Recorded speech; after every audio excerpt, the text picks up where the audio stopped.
বিসমিল্লাহির রহমানির রহিম। চরকালিয়া উচ্চ বিদ্যালয়ে বার্ষিক ক্রীড়া সাংস্কৃতিক প্রতিযোগিতায় ও পুরস্কার বিতরণী অনুষ্ঠানে উপস্থিত ইউনিয়নের বিভিন্ন স্তরের নেতৃবৃন্দ, ম্যানেজিং কমিটি, আমাদের ছাত্রছাত্রী ভাই বোনেরা এবং শিক্ষাগুরুরা, সকলকে আসসালামু আলাইকুম। আজ এখানে আমরা চরকালিয়ায়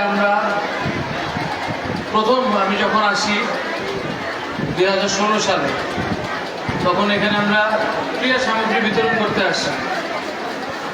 তখন অনেক কিছুই এরকম অনেক নতুন কিছু এখন দেখতে পাই, আগে যেগুলো ছিল না। নতুন এই মেরামতের কাজ চলছিল, তখন মাঠ ঠিক মতো পরিষ্কার ছিল না, জায়গায় জায়গায় মাঠ গর্ত ছিল। তারপরে আবার 2018 সালে, 17 সালে আমরা আবার আসি শেখ রাসেলের সম্মেলন করতে, স্কুল কমিটি। সেই তখনও একই অবস্থা, আর সব তখনও যে দাবি এখনো সেই দাবি। একটু আগে যে দুজন বক্তব্য দিয়ে গেলেন আমার আগে, ওই একই দাবি, আমরা ভবন চাই। ইনশাল্লাহ খুব শীঘ্রই এটা আপনাদের সংসদ সদস্য মাননীয় মোফাজ্জল হোসেন চৌধুরী ভাই সাহেবের সাথে কথা বলে এই ব্যবস্থাটা ইনশাল্লাহ করে দিব। আসলে এখানে অনেকে বক্তব্য দিয়ে গেছেন আমার মুরব্বীরা। আসলে এটা কোনো রাজনৈতিক প্ল্যাটফর্ম না, এখানে আজ কোনো রাজনৈতিক আলাপ হবে না।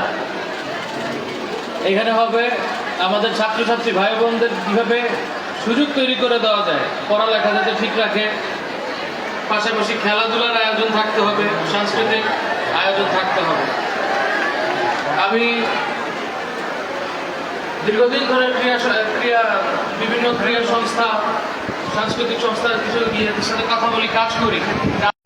আমি এই জায়গা থেকে বলি, আমি মতলবে প্রতিটি উচ্চ বিদ্যালয়ে এবার একটা টার্গেট স্পোর্টস কমিটি করে দেব। স্পোর্টস কমিটি করলে এখানে বিভিন্ন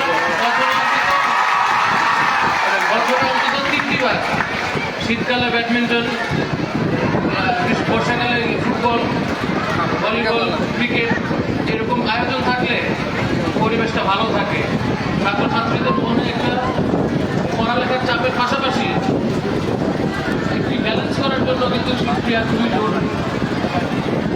এবং শুধু পড়ালেখা করেই সব কিছু করা যায় না, তার পাশাপাশি আরো অনেক কিছু করা লাগে। পড়ালেখা তো করা যায়, পরীক্ষার সময় করা যায়, পরীক্ষার আগে পড়লেও হয় নাকি? আচ্ছা, আমি সর্বশেষ একটি কথা বলে বিদায় নিব।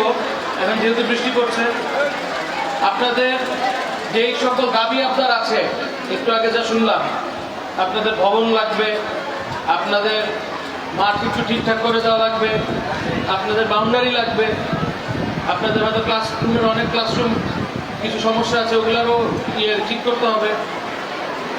ইনশাল্লাহ এগুলো সব কিছু আমি আপনাদের যে ম্যানেজিং কমিটি আছে এবং ভবিষ্যতে যে ম্যানেজিং কমিটি আসবে নতুন করে, ওনারা অত্যন্ত যোগ্য লোক, ওনাদের সাথে কথা বলে পরামর্শ নিয়ে এবং আমার যত সহযোগিতা লাগে এবং এমপি মহোদয়ের যত সহযোগিতা লাগে, এই সব কিছু মিলিয়ে আমরা ইনশাল্লাহ আপনাদের এই চরকালিয়া উচ্চ বিদ্যালয়কে একটি মডেল স্কুল করে তুলব।